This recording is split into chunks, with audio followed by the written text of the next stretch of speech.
এই দেখুন, বাড়িতে নিরামিষ ডেট থাকলেই আমার হেডেক শুরু হয়ে যায়, কিন্তু এই রান্না খাওয়ার পর বুঝলাম যে মাছ মাংস ফেলেও কিন্তু ভাত খাওয়া যায়।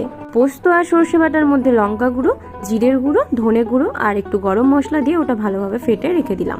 পটলটা জাস্ট নুন দিয়ে হালকা ভেজে নিলাম। আগে এগুলো ক্লিপ নেওয়া হয়নি, কারণ এটা প্রি প্ল্যান ছিল না পোস্ট করার জন্য। সর্ষের তেলের মধ্যে দিয়ে দিন তেজপাতা, ফোড়ন আর আদা বাটা। আদা বাটা ছ্যাঁত করে ছিটকে উঠলেই ওর মধ্যে আদা, ক্যাপসিকাম আর টমেটোর একটা পেস্ট বানানো ছিল, ওটা দিয়ে দিন স্বাদ মতো লঙ্কার গুঁড়ো, হলুদ গুঁড়ো। অল্প কষাতেই পোস্ত আর সর্ষে বাটাটা দিয়ে দিন। বাটি ধোয়া জল দিয়ে দিন, ওর মধ্যে নুন দিয়ে দিন স্বাদ মতো, আবারও একটু কষিয়ে বেশ খানিকটা জল দিন। ওটা ফুটে এলে পটল ভাজাগুলো দিয়ে দিন। ব্যাস নেড়ে চেড়ে কষাতে থাকুন, জল দিয়ে ঢাকা দিয়ে সেদ্ধ করুন। আর নামাবার আগে একটু কাঁচা সর্ষের তেল দিয়ে দিলেই রেডি হয়ে যাবে পটল পোস্ত ঝাল ঝাল। দেখতে যেমনি লোভনীয়, খেতেও ঠিক তেমনি অপূর্ব। সত্যি বলছি, গরম ভাতে জাস্ট জমে গেছিল। নিরামিষ দিনে বানাতে পারেন। ভালো লাগলে চ্যানেলটি সাবস্ক্রাইব করে দিন আপডেট পাওয়ার জন্য। ভালো থাকুন, tata and thanks for watching.